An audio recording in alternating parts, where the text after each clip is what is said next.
Shalom sahabat yang baik hati, salam sehat selalu bagi kita semuanya.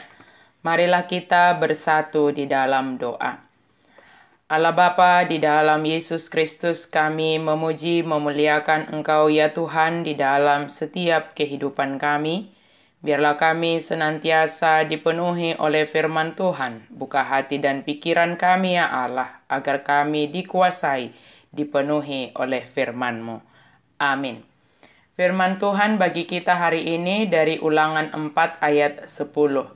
Yakni hari itu ketika engkau berdiri di hadapan Tuhan Allahmu di Horeb, waktu Tuhan berfirman kepadaku, suruhlah bangsa itu berkumpul kepadaku, maka aku akan memberi mereka mendengar segala perkataanku, sehingga mereka takut kepadaku selama mereka hidup di muka bumi, dan mengajarkan demikian kepada anak-anak mereka.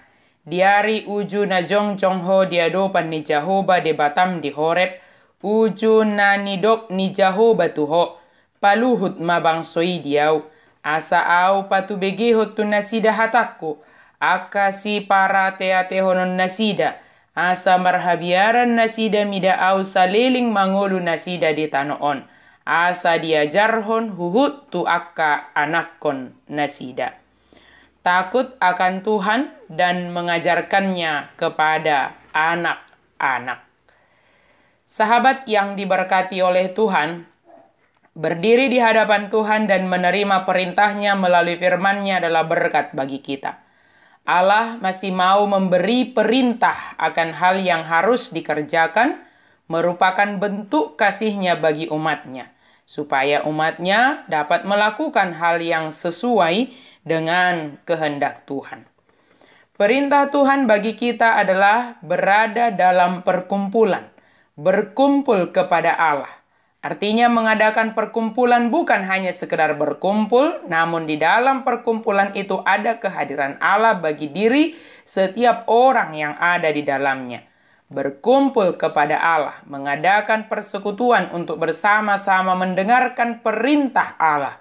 Mendengarkan bersama-sama dapat menolong kita untuk saling melengkapi dalam memahami perintah.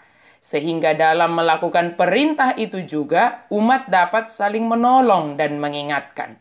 Sebab dengan bersama-sama mendengarkan, sesuatu yang dipertanyakan oleh orang lain dapat menolong kita untuk lebih memahami.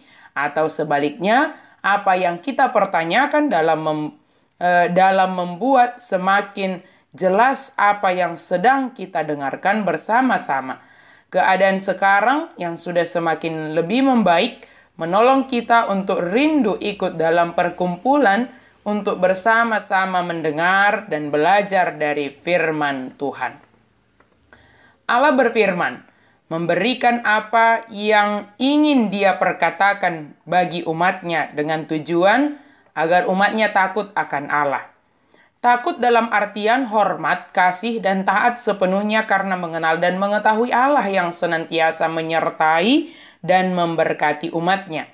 Takut akan Allah adalah hal yang dikehendaki Allah ada dalam diri setiap umat-Nya.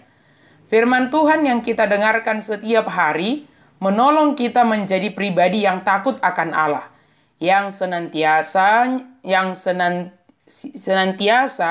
setia dan menunjukkan kasih kepadanya.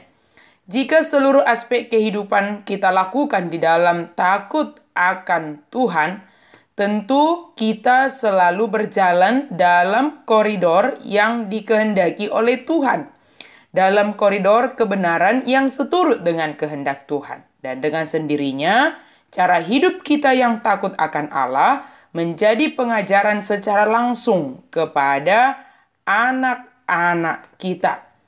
Bukan hanya sekedar teori atau nasihat-nasihat yang tinggal kata-kata saja, tetapi ketika anak-anak kita melihat kita juga melakukannya, mempraktikkan hidup takut akan Tuhan, maka mereka akan mengikutinya.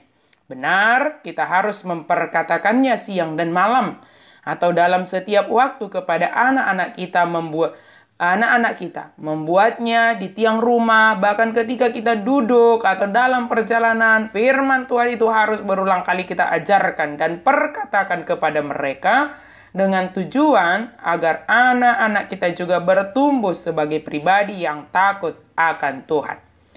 Pengajaran kita secara lisan atau perkataan akan lebih mudah ditiru oleh anak-anak ketika kita juga adalah seorang pribadi yang takut akan Tuhan. Kiranya Tuhan semakin membentuk kita menjadi pribadi yang takut akan Tuhan, serta menolong kita mendidik anak-anak kita menjadi anak yang takut akan Tuhan. Amin. Mari kita berdoa. Terima kasih Tuhan untuk firman-Mu yang Engkau anugerahkan bagi kami. Bentuklah kami, ya Allah, menjadi pribadi yang takut akan Tuhan. Dan di dalam segala sendi kehidupan kami menunjukkan bahwa kami adalah orang yang takut akan Tuhan. Dan itu menjadi pengajaran yang terbaik buat anak-anak kami, buat orang di sekitar kami. Dalam nama Yesus kami berdoa dan bersyukur. Amin.